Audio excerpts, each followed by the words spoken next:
Bismillahirrahmanirrahim. Assalamualaikum warahmatullahi wabarakatuh.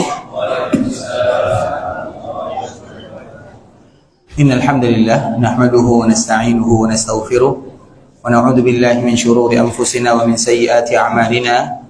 May yahdihillahu fala mudilla lahu wa may yudlil fala hadiya lahu. Asyhadu an la ilaha illallah wahdahu la syarika lahu wa asyhadu anna Muhammadan 'abduhu wa rasuluhu la nabiyya ba'da amma ba'd. Ya ayyuhalladzina amanu taqullaha haqqa tuqatih wa la tamutunna illa wa antum muslimun. Ya ayyuhan nasu taqu rabbakum alladzi khalaqakum min nafsin wahidah wa khalaqa minha zawjaha wa bassa minhuma rijalan katsiran wa nisaa'a wattaqullaha alladzi tasaaluna bihi wal arham innallaha kana 'alaykum raqiba.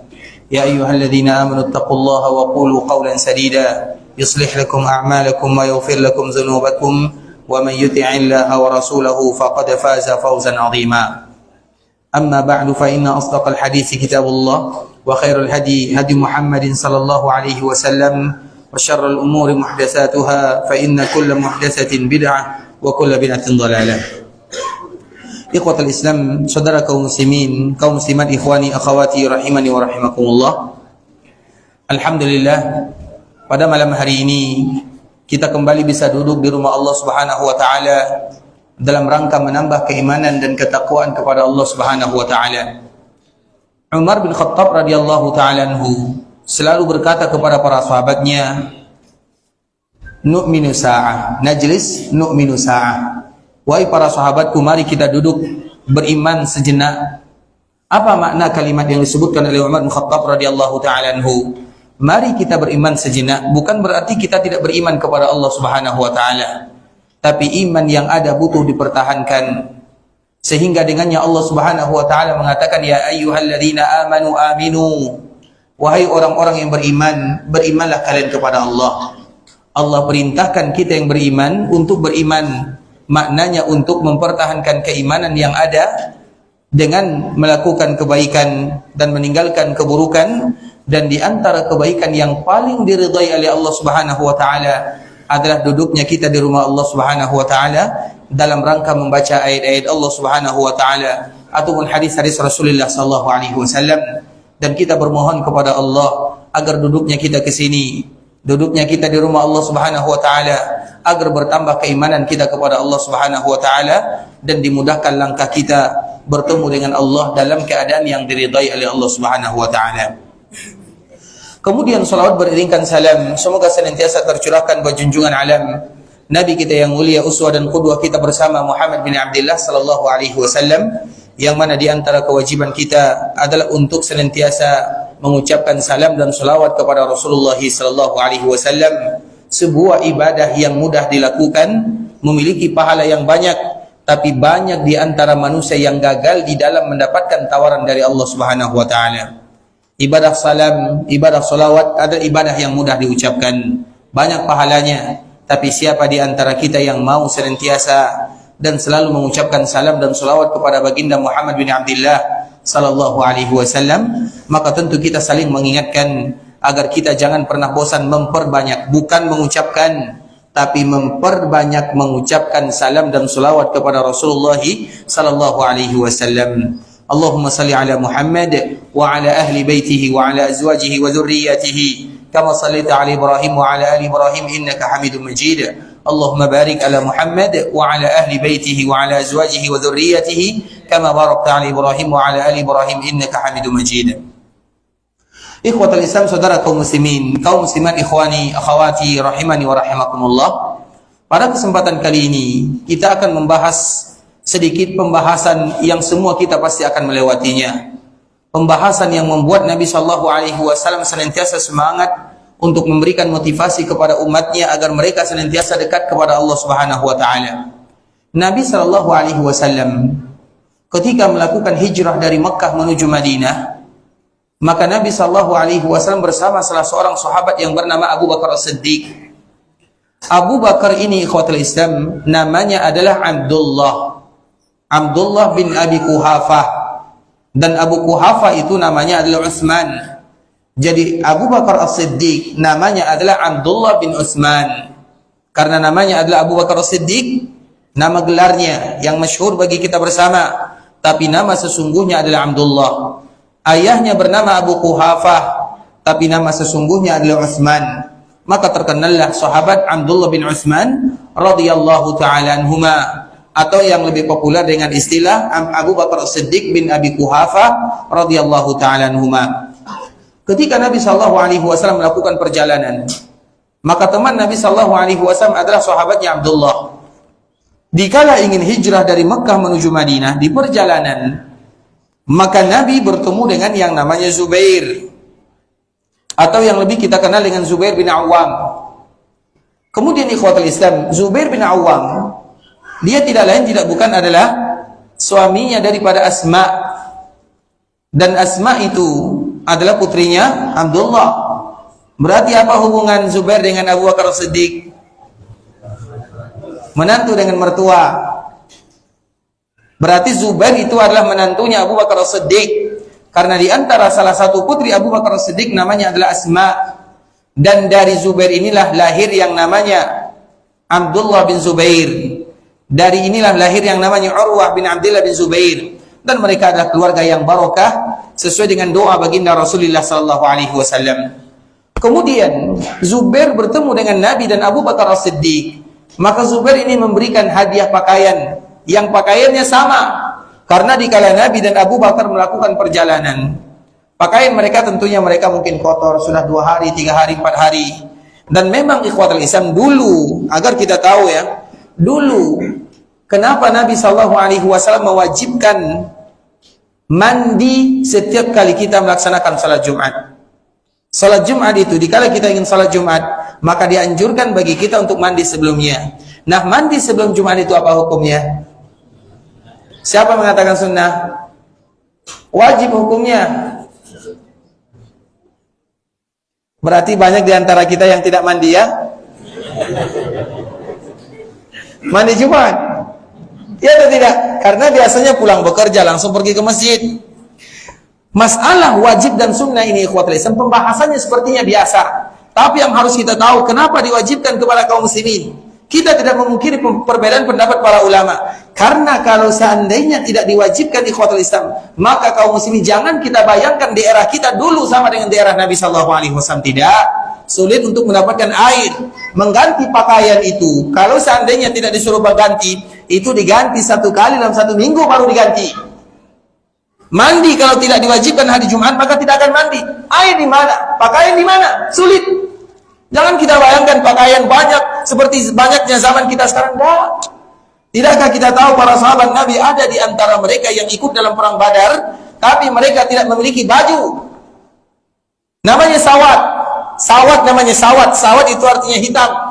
Karena memang sahabat ini warnanya agak sedikit hitam. Maka ada sebuah daerah namanya daerah hitam.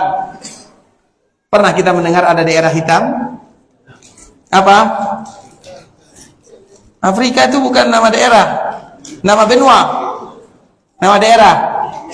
Ada namanya Sudan. Sudan itu diambil dari kata-kata sawat. Sudan, sawat, diambil dari kata-kata sawat. Nah, sahabat ini dikala ingin ikut perang Badar ikhwatul Islam, maka Nabi SAW mengatakan, ayo kita berbaris. Maka mereka berbaris. Tiba-tiba sahabat ini maju 1 langkah. Apa alasannya Allahu a'lam? Kemudian Nabi mendorongnya karena ingin berperang, pasukan sudah ada di depan. Kemudian dikala Nabi mendorongnya dengan tongkatnya, apa kata Nabi? Atau apa kata sahabat? Ya Rasulullah, auja'tani. Engkau membuat aku sakit. Di saat itulah Nabi SAW merasa dirinya bersalah. Padahal Nabi tidak salah. Nabi dikala meluruskan barisan, coba kalau ada imam, ada makmum yang tidak lurus barisannya, kemudian imam marah, apakah imam salah? Tidak mungkin salah, apalagi Nabi SAW. Tapi itulah Nabi SAW merasa dirinya bersalah, padahal Nabi tidak bersalah.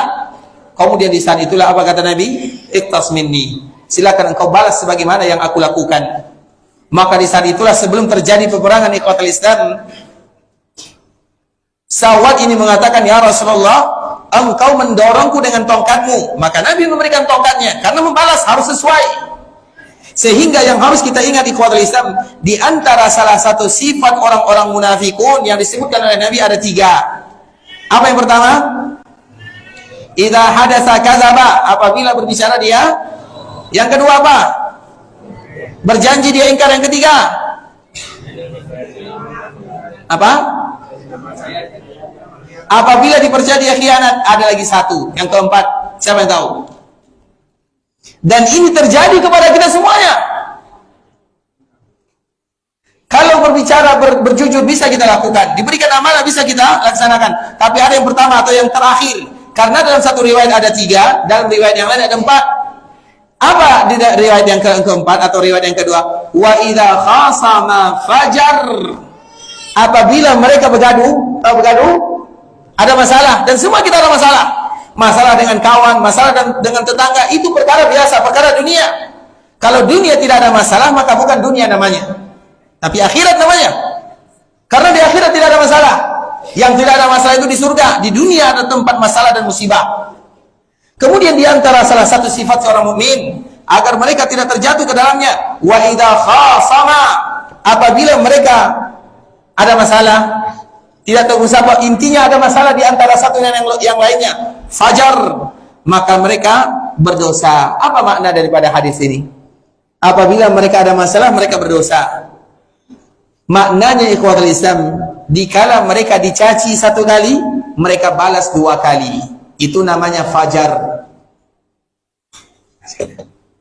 Bisa dipahami? Dikala dia diceritakan 1 kali, aibnya 1 kali diceritakan, dia balas 10 kali kemana-mana menceritakan aib saudaranya. Itulah makna daripada hadis ini, wa idza khasama fajar. Apabila dipukul 1 kali, dibalas 2 kali. Itu namanya fajar. Apabila dia beradu atau ada masalah, maka dia melampau batas, tidak membalas sesuai dengan apa yang diperbuat kepada dirinya. Kita membalas ikhwatul Islam ketika kita dizalimi, kemudian kita balas, tidak menjadi masalah. Tapi pembalasannya sesuai dengan yang kita dapatkan, jangan berlebih. Kalau berlebih, maka masuk di dalam tanda orang-orang munafikun. Begitu juga dengan Nabi SAW. Dikala sahabat ini mengatakan, ya Rasulullah, tadi kamu mendorongku dengan tongkat, maka dia ambil tongkat Nabi, agar tongkat dengan tongkat sama. Kemudian apa kata sahabat ini? Ya Rasulullah, tadi engkau mendorongku dan aku tidak pakai baju. Coba bayangkan, dalam perang Badar masih ada yang tidak pakai baju, saking fakirnya, saking miskinnya. Kemudian apa yang terjadi? Sahabat yang lain mereka semuanya melihat, ini kenapa Rasul yang benar, Rasul tidak salah, kemudian dia ingin membalas kepada Nabi. Orang ingin berperang, kenapa dia sibuk dengan yang ini?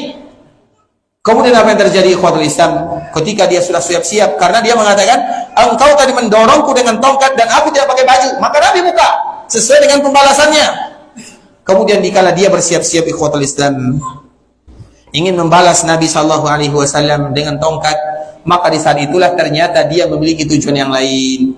Dia ingin memeluk Rasulullah SAW agar kulit yang berwarna hitam ini bersentuhan dengan kulit Nabi SAW.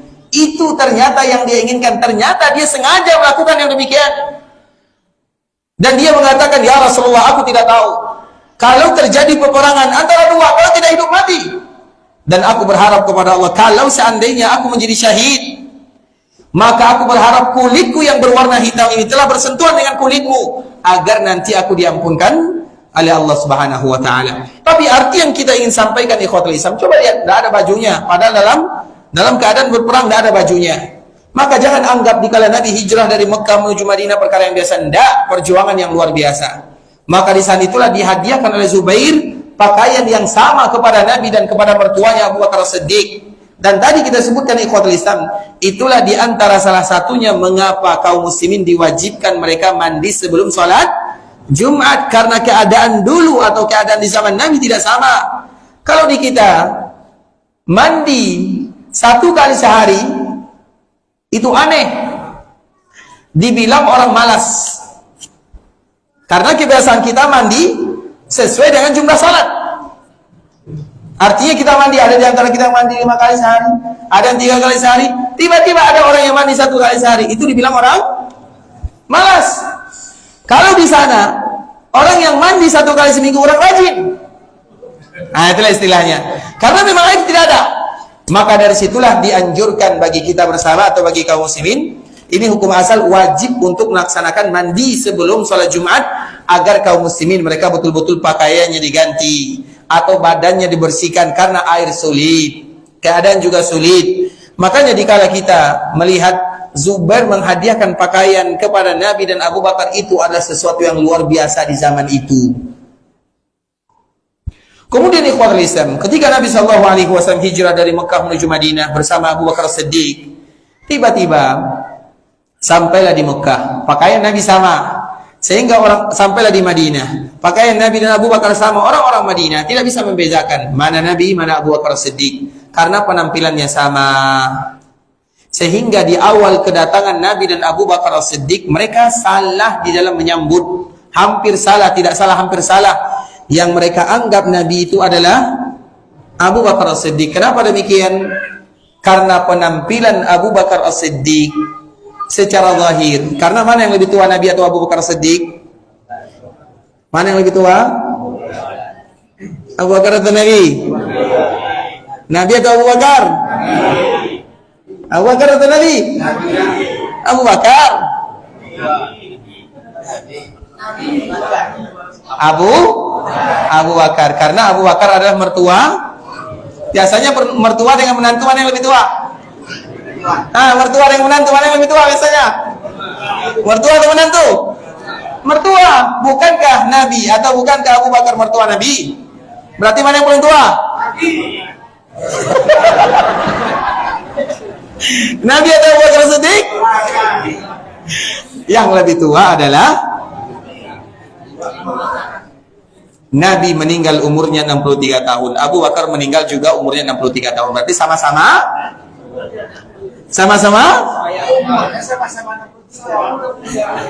umurnya sama-sama 63, tapi lebih tua.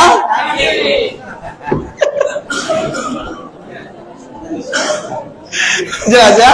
Berarti yang lebih tua adalah Nabi Sallallahu Alaihi Wasallam. Jelas sampai di sini? Yang jawab Abu Bakar sudah jelas. Jangan lagi bilang Abu Bakar Siddiq. Walau Abu Bakar itu adalah mertua Nabi, tapi Nabi tetap lebih tua dari mertuanya. Ada tidak mertua atau menantu lebih tua dari mertuanya? Banyak.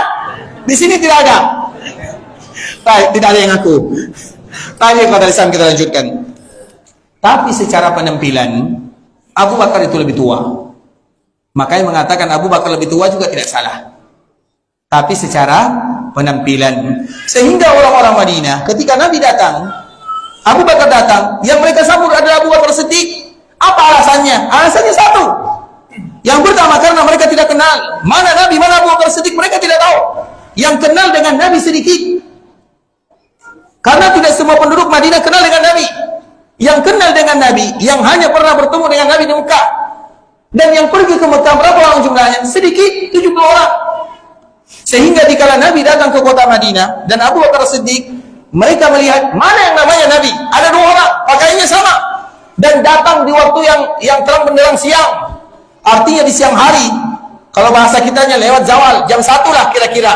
Dikala matahari betul-betul panas, sehingga mungkin bisa jadi mereka kelelahan, atau matahari betul-betul menyengat mereka semuanya. Mereka tidak tahu mana Nabi, mana Abu Bakar Siddiq. Pakaiannya sama-sama putih, diberikan hadiah oleh Zubair. Kemudian ikhwatul Islam, di saat mereka ingin menyambut Abu Bakar Siddiq, apa alasannya? Karena secara penampilan Abu Bakar lebih tua. Jenggot Abu Bakar, berapa umur Abu Bakar dikala hijrah dari Mekah menuju Madinah? 51. Umur Nabi 53. Umur 53 sudah berjenggot atau belum? Atau sudah beruban atau belum? Banyak. Uban itu ikhwatul Islam adalah cahaya yang tidak boleh dipadamkan. Artinya kalau ada di antara kita yang beruban, jangan dibuang, karena itu akan menjadi cahaya di hari kiamat. Maka siapapun di antara kita yang ada ubannya, maka itu tanda dia mendapatkan cahaya yang luar biasa di akhirat sana. Maka kalau kita ada uban, jangan dibuang dan jangan juga diwarna, kecuali dengan warna selain hitam. Terlepas daripada itu semua ikhwatul Islam, itu adalah cahaya, dan semua kita ingin cahaya di akhirat. Dan di antara salah satu fitnah kita sebagai umat manusia adalah rambut yang ada di badan. Rambut yang ada di badan itu fitnah. Kenapa disebut dengan fitnah?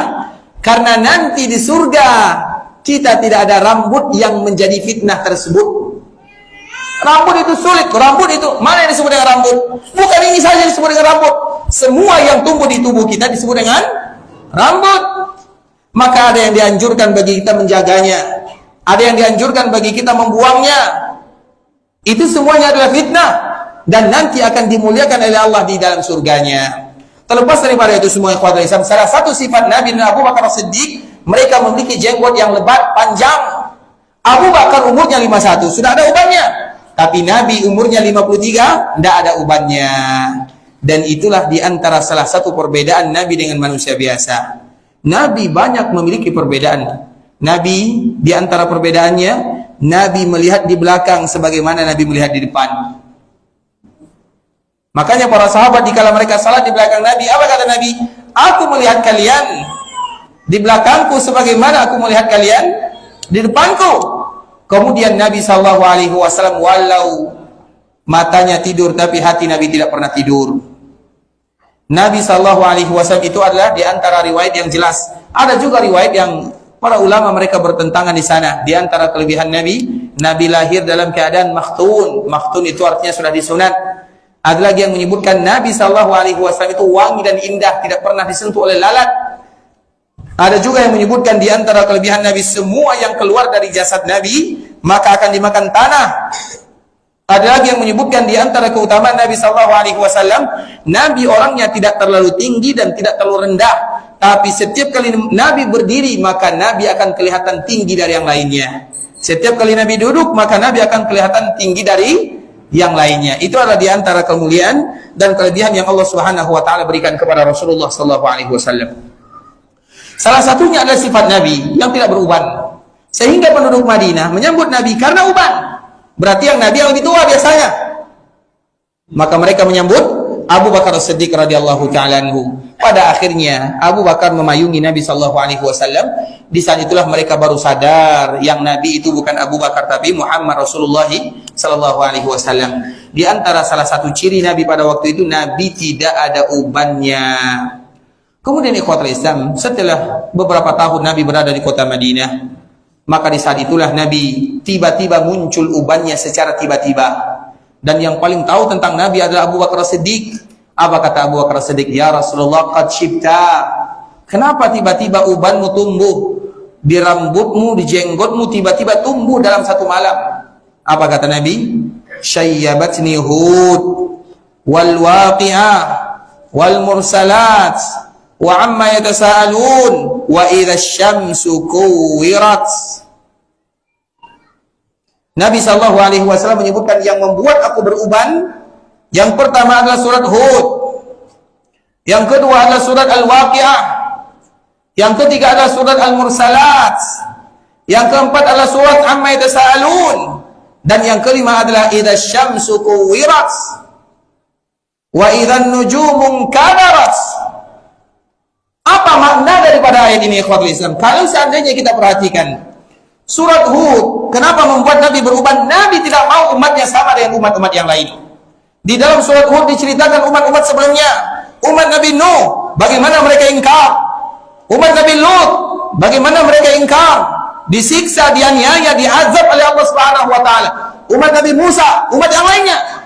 Nabi tidak mau umatnya sama dengan umat Nabi sebelumnya. Maka berat bagi Nabi ayat ini. Karena dalam surat Hud adalah cerita para Nabi sebelumnya. Kemudian ketika Allah menceritakan Nabi-Nabi sebelumnya, apa kata Allah kepada Nabi? Fastaqim kama umirta wa man taba ma'aka wa la tatghaw. Wahai Muhammad, hendaklah kamu lurus dalam agama. Jangan kamu sama dengan umat-umat sebelumnya. Semua umat sebelumnya adalah contoh bagi umat Nabi. Ada umat sebelumnya mereka curang dalam timbangan, jangan kalian curang. Ada umat sebelumnya mereka luti, mereka homo kalau bahasa kitanya. Jangan kalian perlakukan perkara yang sama.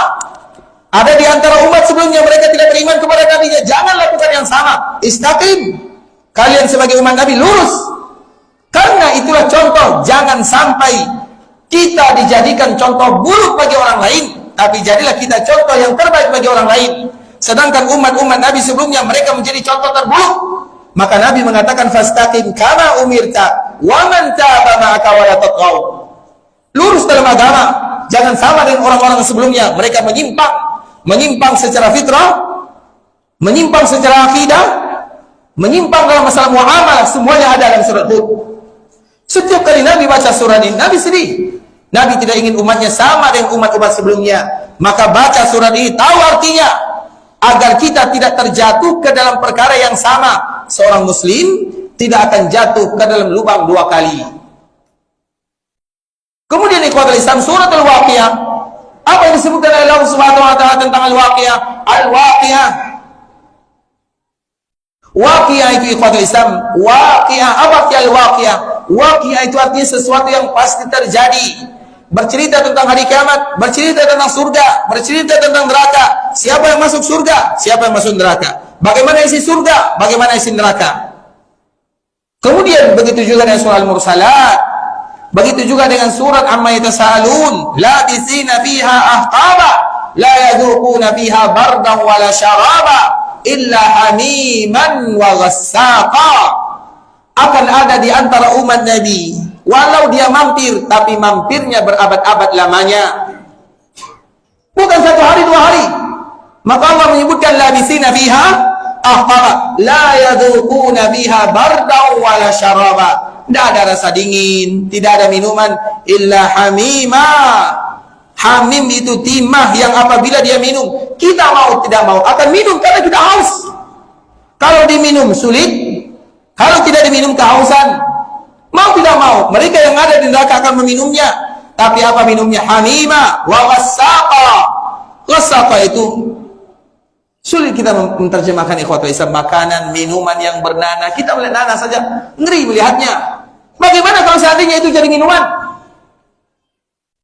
Kemudian ikhwatul Islam, begitu juga idza syamsu kuwirat. Allah menceritakan bagaimana kalau matahari dihancurkan, bumi diterbangkan semuanya. Ini maknanya apa ikhwatul Islam? Ini maknanya Nabi menceritakan kepada kita tentang perjalanan yang semua kita akan menghadapinya, perjalanan akhirat. Itulah yang menyebabkan Nabi SAW beruban. Dan awal mulanya yang disebutkan oleh Allah Subhanahu wa taala, kalla idza balagatit taraqi. Itu adalah awal mulanya. Dan siapapun hari kiamat ikhwatul Islam, pasti kita akan mendapatkannya, pasti. Baik itu kiamat besar atau kiamat kecil. Kiamat besar sesuai dengan yang disebutkan oleh para ulama atau dari hadis-hadis Nabi SAW. Dan kiamat besar itu ada tandanya. Ada tanda sesuai dengan tempat atau ada tanda sesuai dengan waktu. Ada kiamat yang sudah terjadi dan tidak akan lagi terjadi. Seperti wafatnya Nabi itu tanda kiamat dan tidak akan lagi terjadi. Kemudian ada kiamat yang terjadi dan akan selalu terjadi. Seperti gempa, banjir, badai, itu tanda kiamat semuanya. Makanya kita sebelumnya ikhwan Islam kita menyebutkan Nabi setiap kali melihat awan kalau berkumpul atau gumpalan awan, Nabi takut kalau itu adalah hari kiamat. Dikiaskan dengan yang lain, badai misalnya, gempa bumi misalnya, itu adalah tanda hari kiamat yang terjadi dan akan selalu terjadi. Kemudian tanda hari kiamat yang belum terjadi dan akan terjadi, itu adalah tanda-tanda hari kiamat yang terakhir. Kemudian dilihat dari waktunya atau dari tempatnya. Tadi dari waktunya, sekarang dari tempatnya. Ada kiamat yang berkaitan dengan angkasa, benda-benda langit. Ada kiamat yang berkaitan dengan benda-benda bumi. Kemudian kiamat juga dilihat dari sisi dahsyatnya, maka disebut dengan kiamat besar, kiamat kecil. Nah, semua kita terlepas daripada pembagian yang disebutkan oleh para ulama, semua kita pasti mendapatkan kiamat. Dan di antara kiamat yang pertama adalah kematian. Man mata faqad qamat qiyamatuhu. Siapapun di antara kita yang wafat, maka sudah kiamat sebelum terjadinya kiamat yang besar. Man mata faqad qamat qiyamatuhu. Barang siapa di antara kita yang wafat, berarti sudah kiamat baginya. Awalnya bagaimana ikhwatul Islam? Allah menyebutkan sedikit saja. Kalla idza balagatit taraqi. Ingatlah wahai kalian, idza balagatit taraqi. Apabila ruh kalian itu sudah mulai sampai kerongkongan. Dan kita selalu menyebutkan seorang mukmin yang beriman kepada Allah Subhanahu wa taala, dikala mereka dicabut nyawanya, maka ruhnya akan berkumpul di dadanya. Dikala malaikat datang, dicabut dengan sangat pelan dan indah. Keluar ruhnya ibarat air yang dituangkan ke gelas, mudah sekali.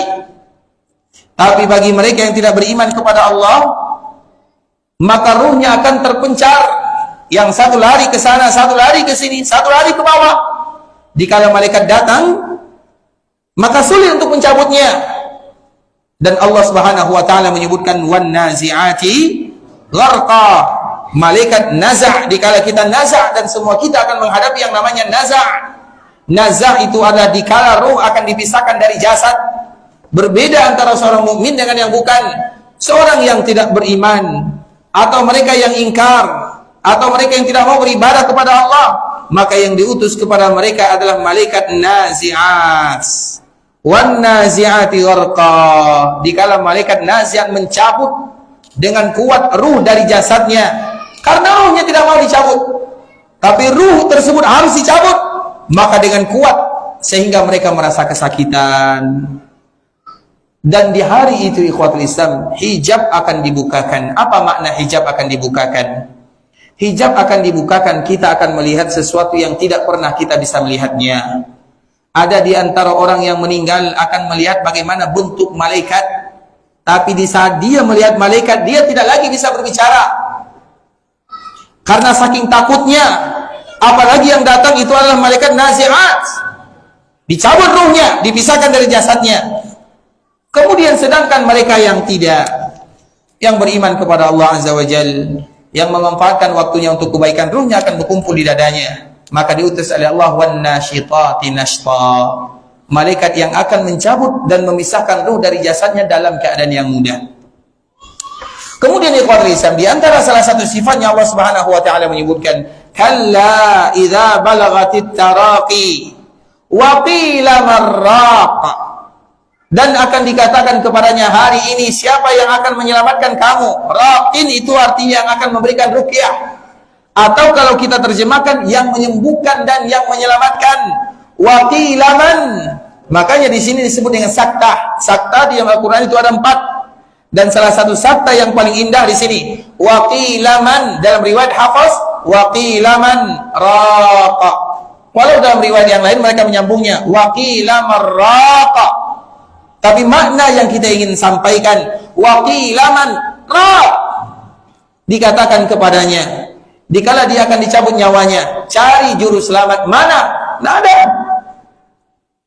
Waqilaman ra, dikala dicabut nyawanya, diminta kepadanya menyelamatkan dirinya. Wal taqfatis saqu bisa, ketika betisnya sudah mulai bertaut. Kenapa demikian? Kesakitan. Dan itu adalah mereka yang nazi'at. Wan nazi'ati gharqa. Wal taqfatis saqu bis-saq. Ila rabbika yawma idinil masaq. Apa artinya ila rabbika yawma idinil masaq? Mereka dihalau. Dihalau itu biasanya orang yang ridho atau yang tidak? Yang tidak. Sedangkan orang yang ridho kepada Allah dan Allah ridho kepadanya, mereka tidak dihalau, tapi mereka diantarkan. Namun dalam ayat ini disebutkan ila rabbika yauma idinil masaq. Mereka dihalau, artinya mau tidak mau, dan mereka tidak mau, maka mereka diusir, digiring untuk bertemu dengan Allah Subhanahu wa taala. Sehingga orang-orang yang seperti ini, ikhwatul Islam, ibarat seorang budak yang lari dari majikannya, kemudian dicari dan ditangkap. Kemudian dikala dia ditangkap, kira-kira apa yang akan dia rasakan? Dia tahu apa konsekuensinya. Begitulah mereka yang jauh dari Allah Subhanahu wa taala. Ibarat seorang budak yang lari, kemudian tertangkap, ujung-ujungnya tertangkap. Kemudian dia tahu kalau dia tertangkap dia akan pasrah. Dia tahu apa yang akan dia terima. Sedangkan mereka yang beriman kepada Allah Subhanahu wa taala, ikhwatul Islam, mereka yang mengisi hari-harinya dengan kebaikan, mendekatkan diri kepada Allah Subhanahu wa taala, ibarat seorang anak yang merantau jauh. Kemudian datang waktu pulang untuk bertemu dengan orang tuanya, bertemu dengan keluarganya. Bagaimana perasaan dirinya? Bahagia. Dia akan bertemu dengan orang-orang yang dia cintai, bertemu dengan ayah dan ibunya, bertemu dengan keluarganya, bertemu dengan anak-anaknya. Maka mereka akan membawa perbekalan yang indah dengan keadaan yang sangat mulia. Dan itulah ibarat orang yang beriman kepada Allah bertemu dengan Allah Subhanahu wa taala dalam keadaan bahagia.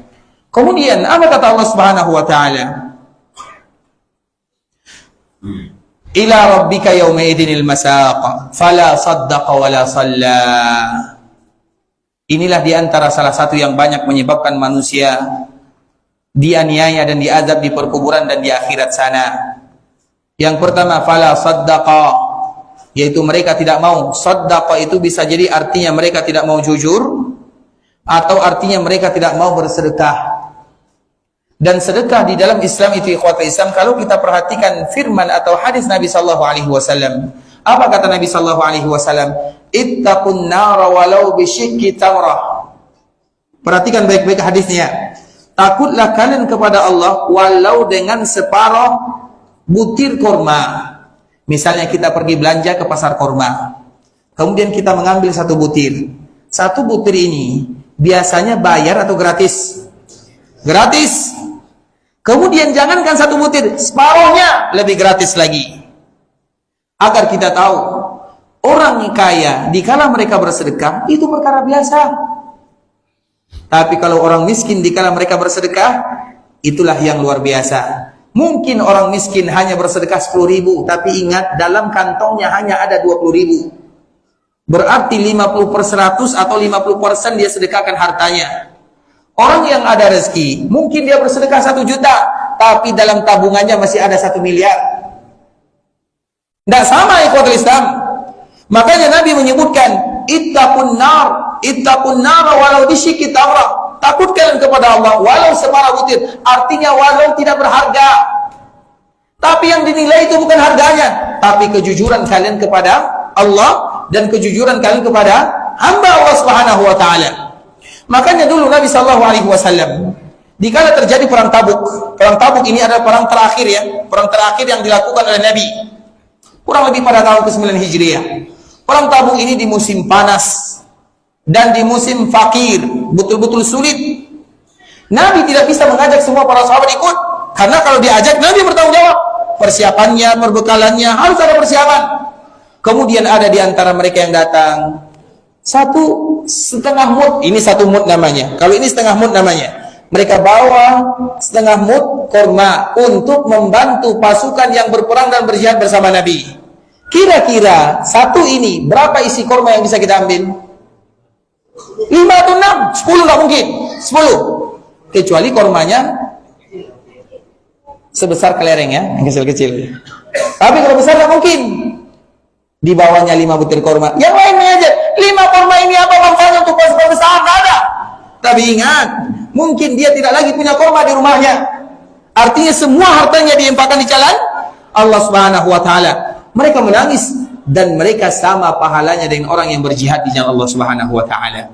Artinya ikhwat Islam, di antara salah satu yang paling memudahkan urusan kita di akhirat dikala kita berjumpa dengan Allah adalah rajin-rajin bersedekah. Walau kalau seandainya kita tidak bisa bersedekah dengan jumlah yang sedikit, maka bersedekah dengan jumlah yang banyak. Iya atau tidak? Lan tanalul birra hatta. Ayat ini kita tidak akan dapatkan semuanya. Jarang di antara kita yang bisa mendapatkan.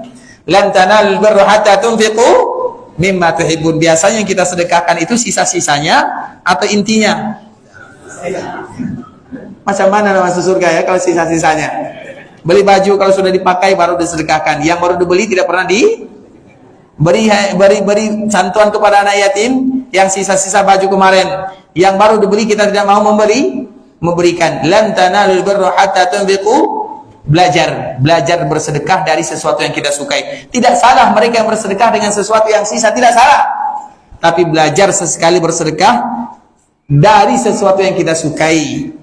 Terlepas daripada itu semua ikhwatul Islam, di antara salah satu yang paling membuat kita mudah berurusan di akhirat adalah dengan bersedekah. Makanya di saat itulah keluar nasihat Imam Syafi'i rahimahullahu taala. Imam Syafi'i rahimahullah yang bernama Muhammad bin Idris dia memiliki nasihat yang indah. Apa kata Imam Syafi'i? Berapa menit lagi? Kita masuk? Azan dulu ya. Berapa menit? Ada 1 menit? Baik. Imam Syafi'i rahimahullahu ta'ala memberikan nasihat yang indah kepada kita bersama.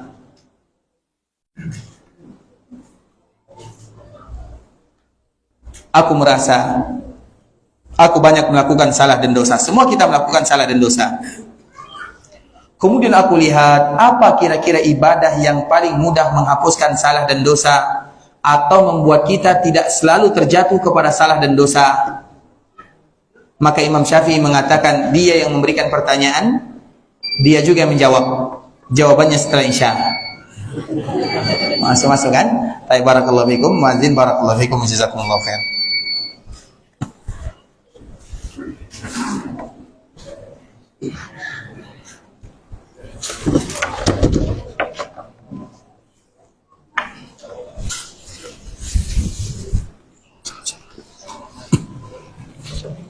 Allahu Akbar, Allahu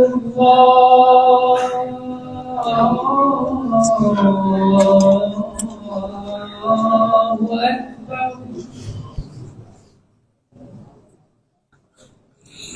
Allahu Akbar, Allahu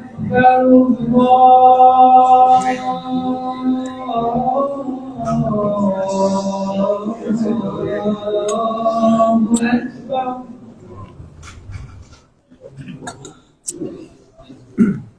Asyhadu an la ilaha illallah.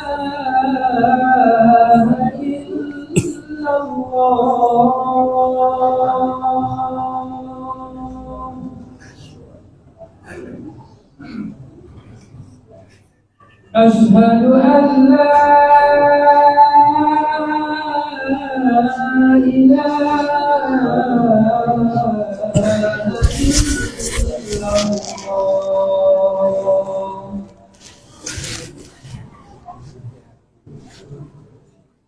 Asyhadu anna Muhammadar Rasulullah.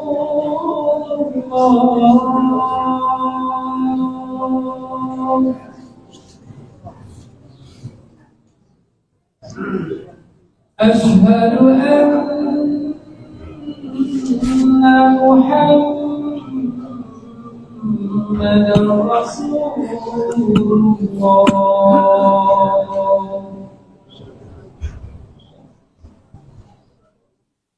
Hayya 'alas salat.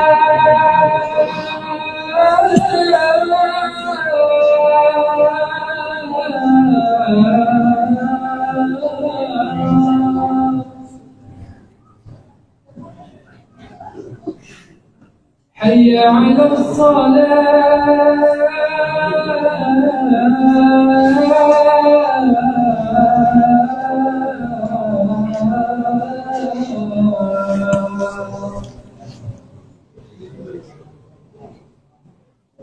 Hayya 'alal falah.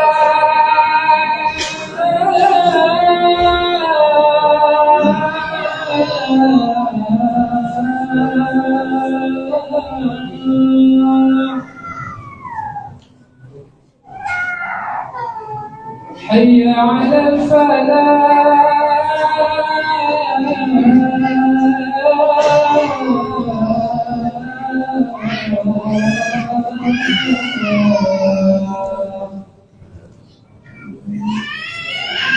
Allahu Akbar, Allahu Akbar.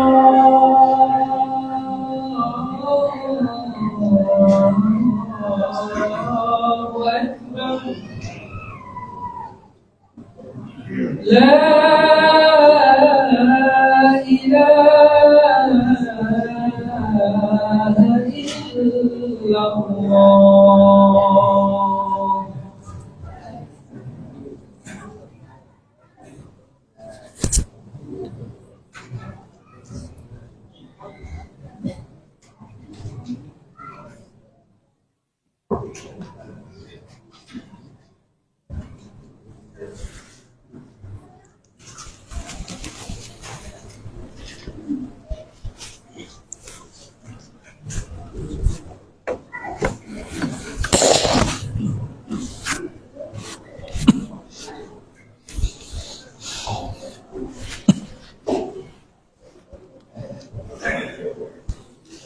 Bismillahirrahmanirrahim. Alhamdulillahirabbil alamin. Wassalatu wassalamu ala asyrafil anbiya'i wal mursalin wa ala alihi wa ashabihi wa man tabi'ahum bi ihsanin ila yaumiddin, amma ba'du.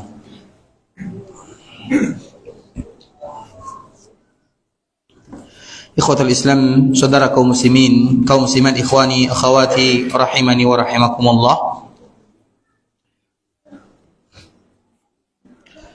Alhamdulillah, kita bersyukur kepada Allah Subhanahu wa taala yang masih memberikan kemudahan kepada kita untuk duduk di sini.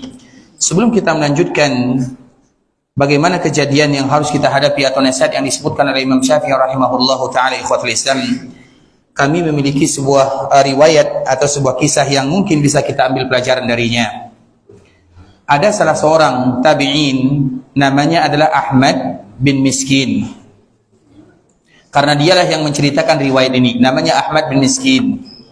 Kemudian ceritanya terjadi kepada salah seorang yang bernama Abu Nasr As-Sayyad. Abu Nasr ini adalah seorang yang betul-betul fakir dan miskin. Kemudian dia punya keluarga, punya anak dan punya istri. Apa yang terjadi, ikhwatul Islam? Istrinya sudah menangis, anaknya sudah menangis, karena betul-betul berada di dalam kefakiran yang luar biasa. Tiba-tiba, ikhwatul Islam, karena begitu menyedihkan kehidupannya, maka dia datang kepada Ahmad bin Miskin, minta pendapat, apa yang harus aku lakukan? Aku ingin membelanjakan keluarga aku, belum makan, mungkin sudah berapa minggu mereka belum makan. Artinya betul-betul dalam keadaan fakir, ikhwatul Islam. Kemudian apa yang terjadi? Maka Ahmad bin Miskin mengatakan, ayo kita pergi ke laut. Bisa jadi di sana nanti Allah Subhanahu wa taala memberikan rezeki kepadamu. Maka di saat itulah dia sedang membawa alat pancing kalau bahasa kitanya, atau apa namanya? Jala, ya. Baik. Kemudian ikhwatul Islam, maka dibawakan, apa kata Ahmad bin Miskin? Baca dulu bismillah. Maka dia pun mengucapkan bismillah. Dikala dia mengucapkan bismillah, maka dia melemparkan pancingannya atau alat tangkap ikannya, dan Allah Subhanahu wa taala berikan rezeki kepadanya ikan yang besar. Kemudian apa kata Ahmad bin Miskin kepada Abu Nasr As-Sayyad ini? Silahkan kamu jual ikannya, kemudian nanti semoga dengan kamu bisa menjual ikan, kamu bisa memberikan makanan. Maka alhamdulillah, ikhwatul Islam, Abu Sayyad, namanya Abu Sayyad atau Abu Nasr As-Sayyad, dia menjual ikannya, dan pada akhirnya dia bisa membeli, kalau bahasa kitanya, beli sandwich. Yang satu isinya daging, yang satu isinya makanan yang lain. Kemudian dua sandwich ini, yang satu untuk istrinya, yang satu untuk anaknya. Kemudian pada akhirnya dikala dia sudah bahagia melihat istrinya akan kenyang, anaknya tidak akan lagi menangis, tiba-tiba, ikhwatul Islam, di saat yang sama dia melihat seorang wanita yang sudah tua bersama anaknya, sebagaimana istri dan anaknya menangis, tatapan matanya tertuju kepada Abu Nasr As-Sayyad. Abu As-Sayyad ini, Abu Nasr As-Sayyad, bimbang, ragu, anakku atau orang ini? Sama-sama susah, sama-sama sedih, sama-sama lapar, sama-sama dalam keadaan betul-betul menyedihkan. Maka di saat itulah tertarik hati Abu Nasr As-Sayyad ini, ya Allah, mudahkan urusanku. Maka di saat itu juga, ikhwatul Islam, dia datang memberikan makanan yang semestinya untuk anak dan istrinya diberikan kepada wanita yang tadi juga meminta bersama anaknya. Makanya kalau ada di antara kita yang merasa ada orang yang perlu membutuhkan, jangan kita tanya bagaimana keadaannya, jangan, tidak usah. Lakukan kewajiban kita sebagai seorang muslim, selesai. Bagaimana keadaannya, bagaimana dia, itu urusan dia dengan Allah Azza wa Jalla.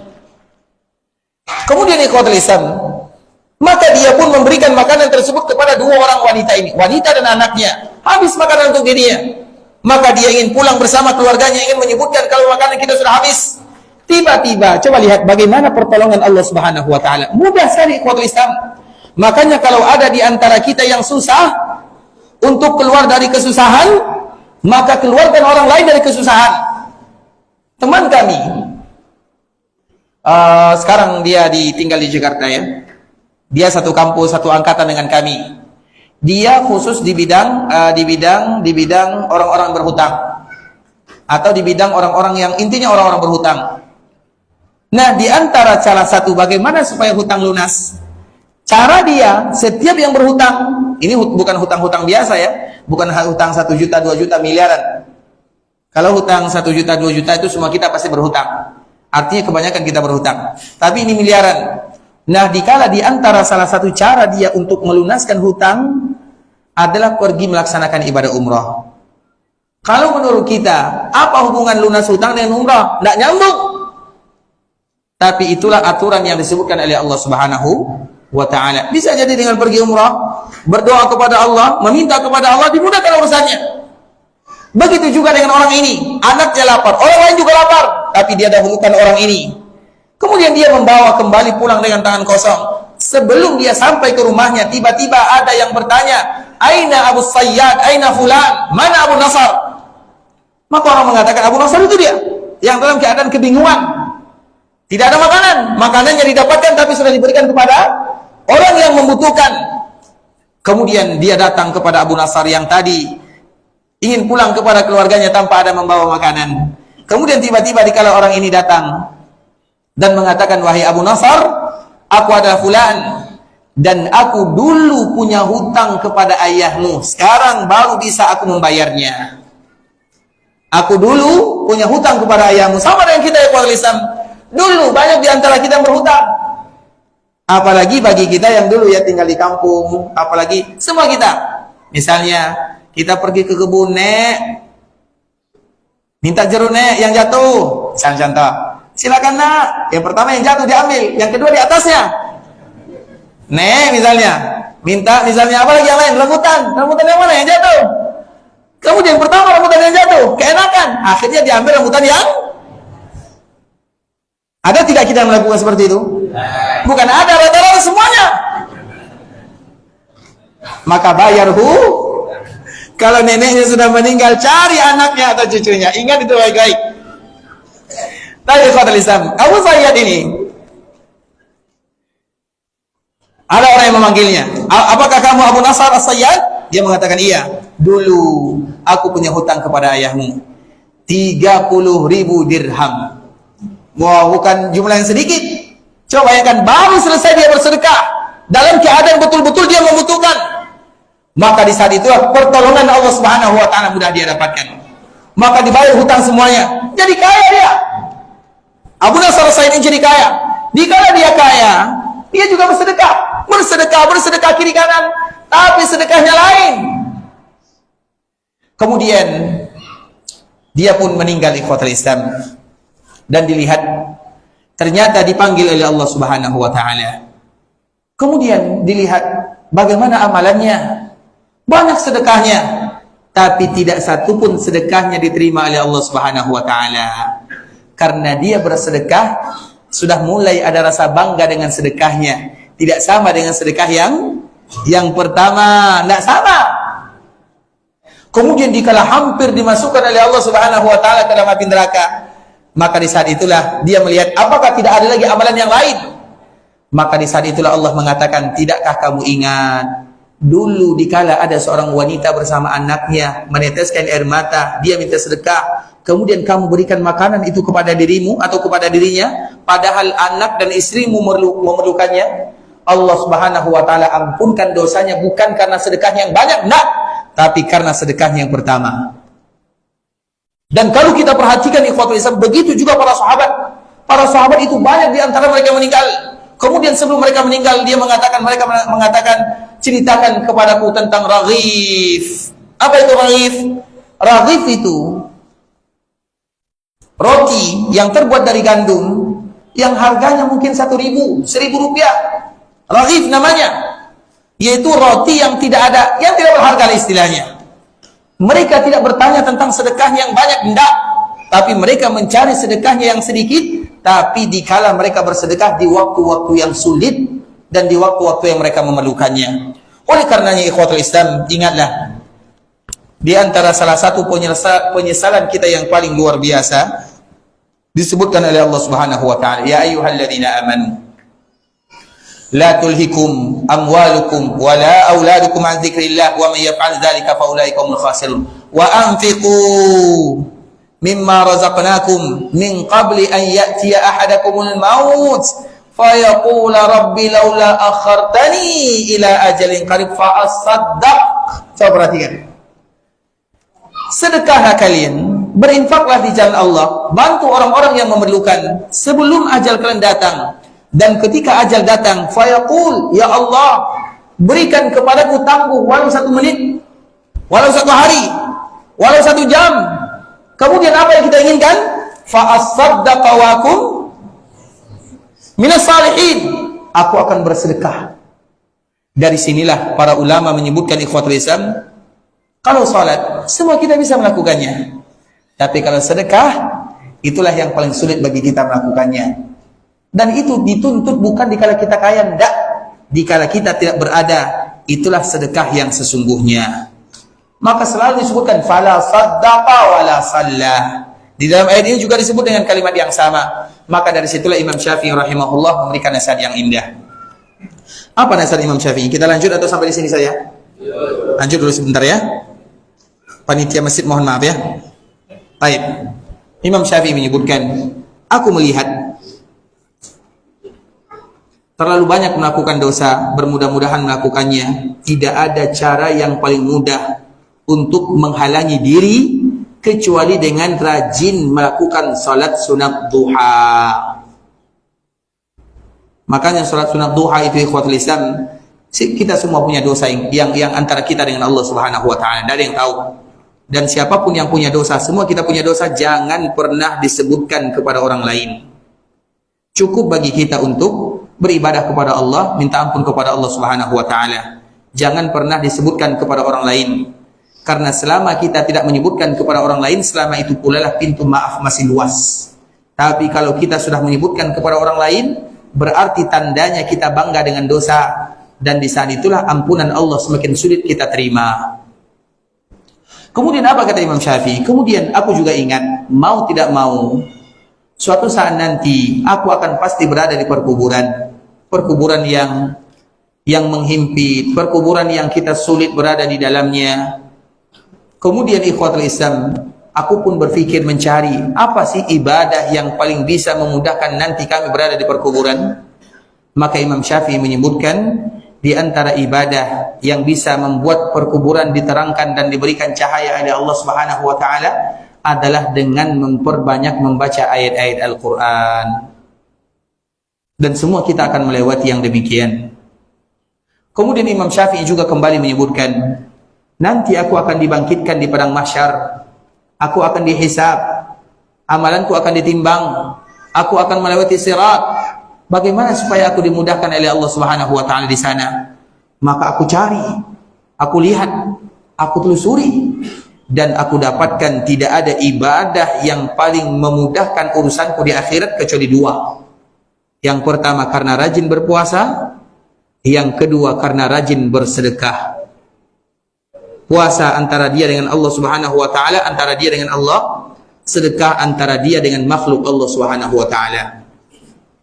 Kemudian yang keempat, apa kata Imam Syafi'i? Dan nanti aku juga takut dikala berada di padang mahsyar, dikumpulkan di mana matahari didekatkan, tidak ada yang bisa menyelamatkan, dan kita semuanya ingin mendapatkan bantuan dan pertolongan dari Allah Subhanahu wa taala. Maka Imam Syafi'i menyebutkan, tidak ada yang paling memudahkan seseorang mendapatkan naungan di sisi Allah Subhanahu wa taala kecuali mencari teman orang-orang yang mengajak dirinya kepada Allah, atau mereka berteman bukan karena kepentingan dunia, tapi berteman karena Allah Subhanahu wa taala.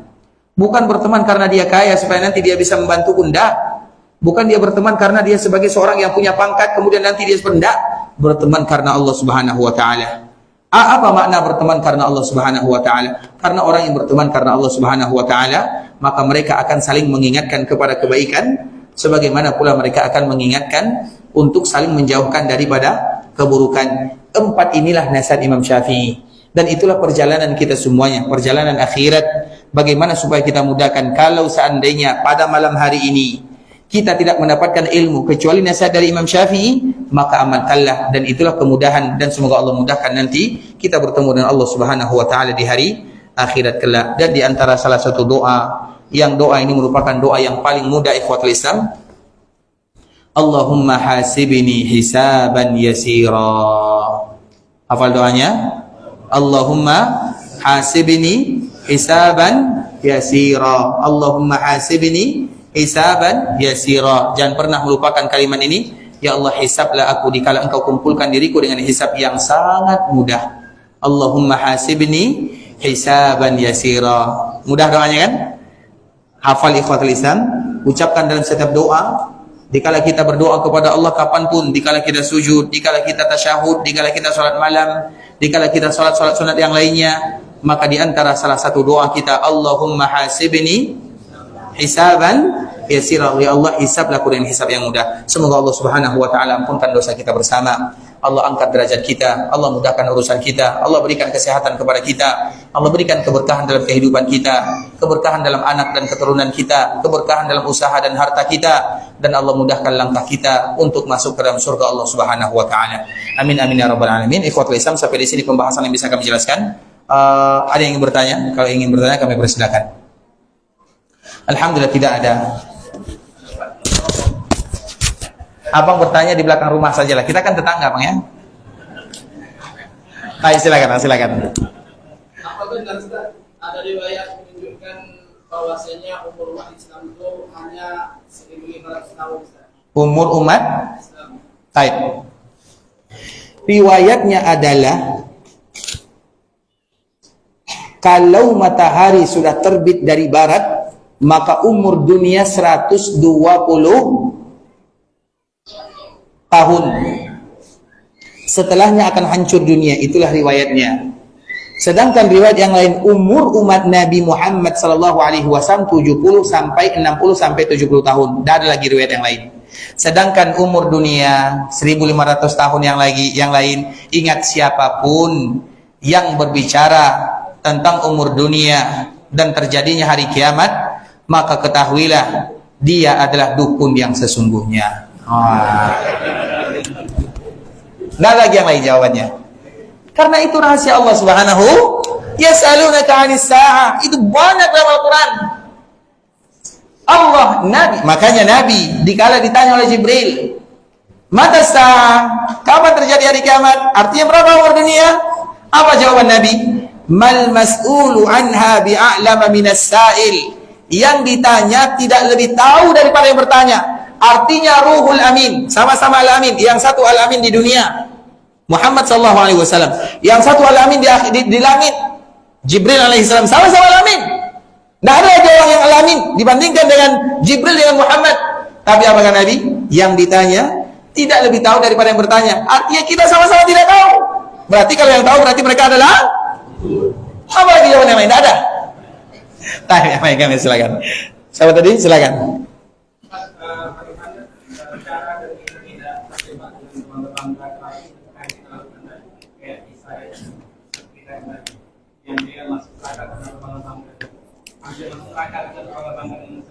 Bagaimana supaya kita tidak berbangga-bangga dalam keadaan bersedekah?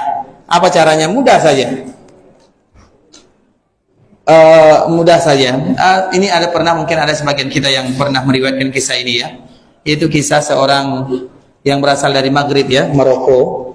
Dia di kampung halamannya ada orang di Mekah, tinggal di Mekah, tapi dia nggak pernah pergi ke Mekah. Artinya biasa-biasa saja. Dia ada, dia tidak ada, sama saja.